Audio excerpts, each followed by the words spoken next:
সুবোধ সরকারের লেখা দুর্গার 10 হাত কখনো ছিল না, আজও নেই।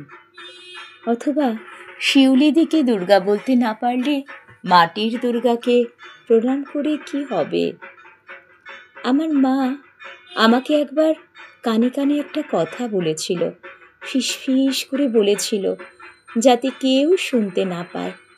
আমার কানটাকে টেনে কাছে এনে মা বলেছিল, কাউকে বলবি না তো? আমি বললাম, কি? আগে বল, বলবি না?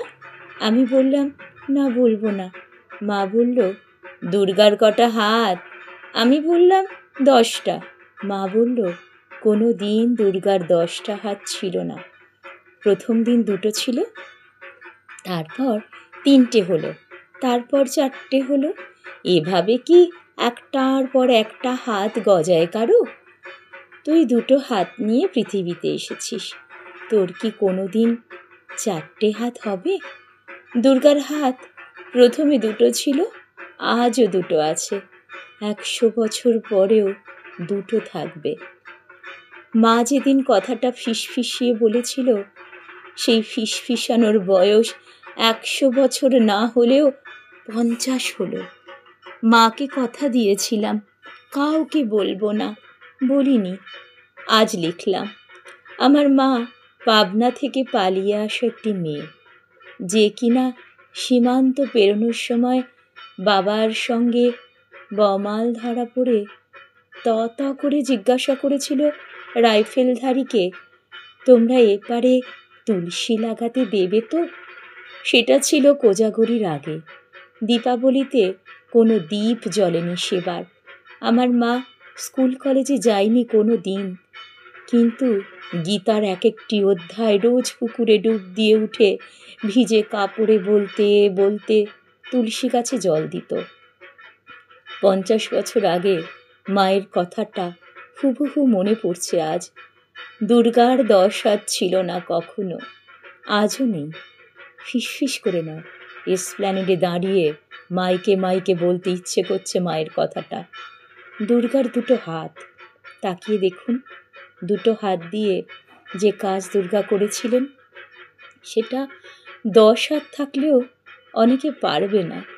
এখানেই মেটাফরের জয়, রূপকের উদ্যাপন। যে মানুষটি কল্পনা করেছিল 10 হাতের, তিনি একজন বড় মাপের কবি, বাল্মীকির সমান। আমাদের পাড়ায় থাকতেন শিউলিদি, বউ হয়ে এসেছিলেন, কিন্তু সে বাড়িতে কোনো রোজগার নেই, বর পঙ্গু। পাড়ায় একটা চা বিস্কুটের দোকান দিলেন, সেই টাকায় বাজার করতেন, ছেলেকে পড়াতেন, মরতে মরতে স্কুলে নিয়ে যেতেন, বরের ওষুধ কিনে আনতেন, শাশুড়িকে স্নান করাতেন। দোকান বড় হলো, এক ঘরের বাড়ি বানালেন, বর মারা গেল। ছেলে হায়ার সেকেন্ডারিতে স্টার পেল, ছেলেকে ডাক্তারি পড়ালেন।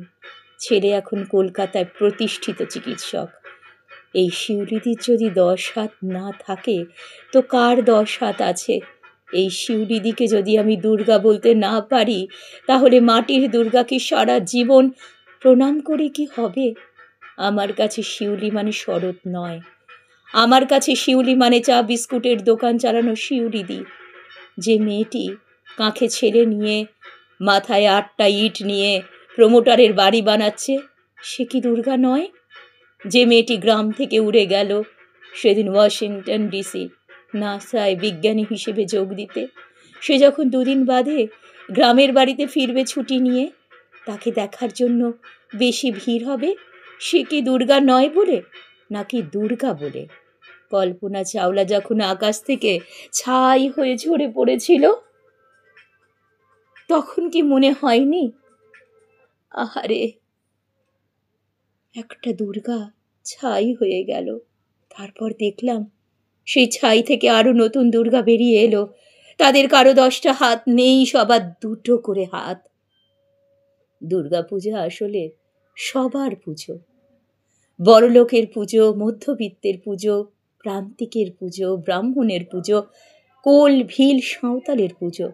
যদিও বহু সাঁওতালের বাড়ি 5 দিন কালো কাপড়ে ঘিরে রাখা হয় শোকের চিহ্ন হিসেবে, সে এক অন্য গল্প। অসুর তাদের প্রতীক, অনার্য জনজাতির দেবতা।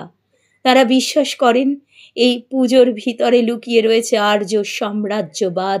অসুরকে শূলবিদ্ধ করে পুজো করাটা তারা অনেকেই ভালো চোখে নেন না। তাই শোক, তাই কালো কাপড়। যে কোনো উৎসবের পিছনেই থাকে একটা না একটা পরাজয়ের কাহিনী, বশ্যতার কাহিনী, ক্ষমতা দেখানোর উল্লাস।